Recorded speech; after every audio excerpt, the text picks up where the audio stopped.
तो यारो, one Piece में four emperors one of the strongest character माने जाते हैं पूरे सीरीज के।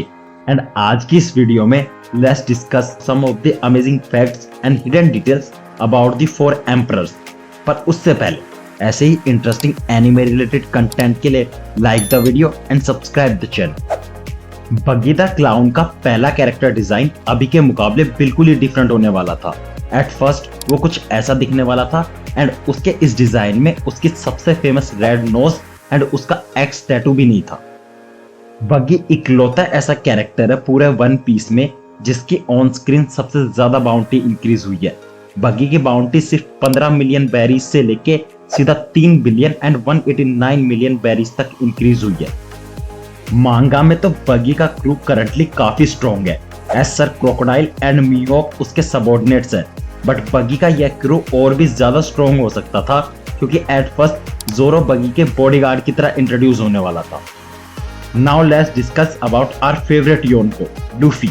लूफी का बर्थडे 5 मई को आता है एंड 5 मई को जापानीज चिल्ड्रन डे भी आता है, जो लूफी की चाइल्डिश पर्सनैलिटी को अच्छे से रिप्रेजेंट करता है। सिर्फ लूफी ही इकलौता ऐसा कैरेक्टर नहीं है वन पीस में जिसका बर्थडे 5 मई को आता है, एज फेक लूफी का बर्थडे भी सेम डेट पर ही आता है।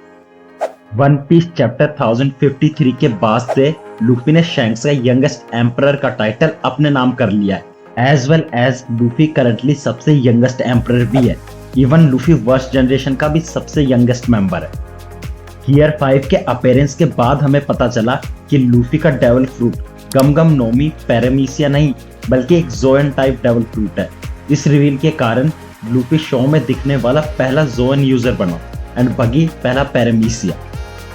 अभी तक के सारे एम्परर में से लूफी ही इकलौता है जो कभी किसी का अप्रेंटिस नहीं रहा एंड सिर्फ वही इकलौता पायरेट है जो वर्ल्ड गवर्नमेंट की तीनों फैसिलिटीज से एस्केप किया हो, एंड वो फैसिलिटीज हैं Enies Lobby, Impel Down and Marine fort.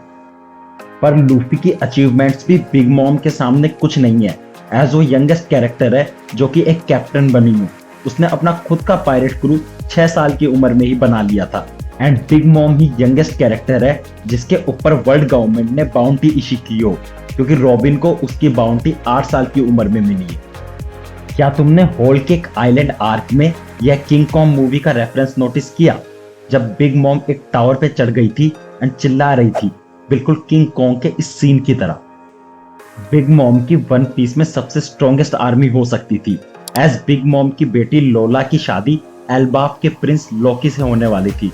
But यह शादी कभी हो नहीं पाई क्योंकि लोला इसे छोड़ के भाग गई थी, एंड अगर यह शादी हो जाती तो बिग मॉम के कंट्रोल में जायंट्स की एक बहुत बड़ी आर्मी आ जाती। सो क्या तुमने कभी नोटिस किया कि ब्लैक बियर्ड का डेविल फ्रूट यामी यामी नोमी एक टाइप का ब्लैक स्मोक रिलीज करता है जब भी वो उसे यूज करता है, एंड यह स्मोक शायद उसके रियल लाइफ काउंटर पार्ट का एक रेफरेंस हो सकता है क्योंकि वो भी अपने ईयर्स में कैंडल जलाता था ताकि वो और भी डेंजरस लग सके। ब्लैक बियर्ड भी बग्गी की तरह वन पीस वर्ल्ड की 3 सबसे पावरफुल पावर्स में से 2 का पार्ट रह चुका है, जो कि है warlords and Yonkos. I am sure तुम्हें यह नहीं पता होगा कि ब्लैक बियर्ड इकलौता ऐसा पायरेट है जिसे वर्ल्ड गवर्नमेंट ने कोई भी बाउंटी ना होने के बाद भी वॉरलॉर्ड का टाइटल दे दिया क्योंकि उसने एस को डिफीट करके उसे कैप्चर करा था। वेल यह तो सबको पता ही होगा कि लूफी के शिप का नाम सनी है, पर क्या तुम्हें ब्लैक बियर्ड के शिप का नाम पता है? वेल उसके शिप का नाम है सेबर ऑफ जेबैक, एंड ये क्लियरली इंडिकेट करता है कि Blackbeard and Rocks D Xebec का कुछ तो connection. Now let's talk about the most dangerous pirate in one Piece, Red Hair Shanks. Shanks पूरे वन पीस में सबसे स्ट्रॉन्ग हाकी यूजर माना जाता है एंड उसका क्रू सभी पायरेट क्रूज में से सबसे ज्यादा बैलेंस्ड एंड स्ट्रॉन्गेस्ट क्रू है। करंट 4 एम्परर्स में से शैंक्स ही सबसे ज्यादा हाईएस्ट बाउंटी पोजेस करने वाला एम्परर है, बट ओरिजिनल 4 एम्परर्स में से शैंक्स की बाउंटी सबसे कम थी। वेल अब शैंक्स की बाउंटी की बात हो ही रही है तो क्या तुम्हें पता है कि उसकी बाउंटी उसके नाम का रेफरेंस है। शैंक्स की बाउंटी है 4 बिलियन 48 मिलियन 900,000 बैरीज। जापानीज में नंबर 489 को साथ में शियाकू बोला जाता है एंड इसका मतलब भी शैंक्स ही होता है। ओडा के अकॉर्डिंग स्टोरी के स्टार्टिंग में वो शैंक्स को इंट्रोड्यूस ही नहीं करने वाले थे एंड लूफी की आइकॉनिक स्ट्रो हैट उसे उसके ग्रैंडपा गार्प देने वाले थे। वेल शैंक्स के पास सिर्फ एक ही आर्म है क्योंकि उसका दूसरा आर्म सी किंग ने खा लिया था। बट इस सीन में जब शैंक्स एस से मिलता है तो एनिमेटर्स ने गलती से यहाँ पे शैंक्स के 2 हाथ दिखा दिए। Moving on, let's discuss about the strongest creature in one piece, Kaido. शो के इनिशियल फेज में ओडा ने बिग मॉम एंड काइडो के डिजाइन तक भी फाइनलाइज नहीं किए थे एंड यह इस सीन से क्लियरली पता चल रहा है। काइडो एक्चुअली बिग मॉम के डेप्थ में है क्योंकि काइडो का devil fruit mythical type fish fruit उसे ओरिजिनली बिग मॉम ने गिफ्ट किया था।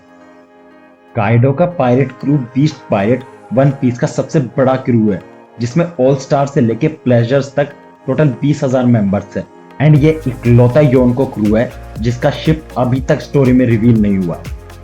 ओडा को रियल लाइफ पीपल से इंस्पायर्ड कैरेक्टर डिजाइन करना बहुत पसंद है एंड इसका एक एग्जांपल है व्हाइट बियर्ड। ओडा ने one piece yellow grand element book में यह रिवील कर रखा है कि व्हाइट बियर्ड एक पब के बारटेंडर पे बेस्ड है जिसमें वो अपने मैनेजर के साथ जाया करते थे।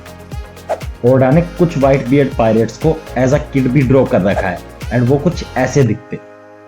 Original 4 emperors except Shanks Rocks pirates के क्रू में थे एंड यह चारों एम्परर गोल्ड वैली के इंसिडेंट में भी प्रेजेंट थे एज रोजर को बेबी शैंक्स गोल्ड वैली में ही मिला था।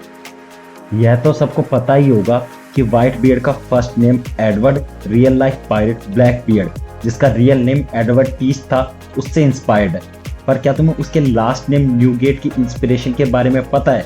वेल ये न्यूगेट प्रिजन के नाम पे बेस्ड है जो कि एक लंदन प्रिजन था जिसमें बहुत से पायरेट कैद रहते थे during the golden age of pirates.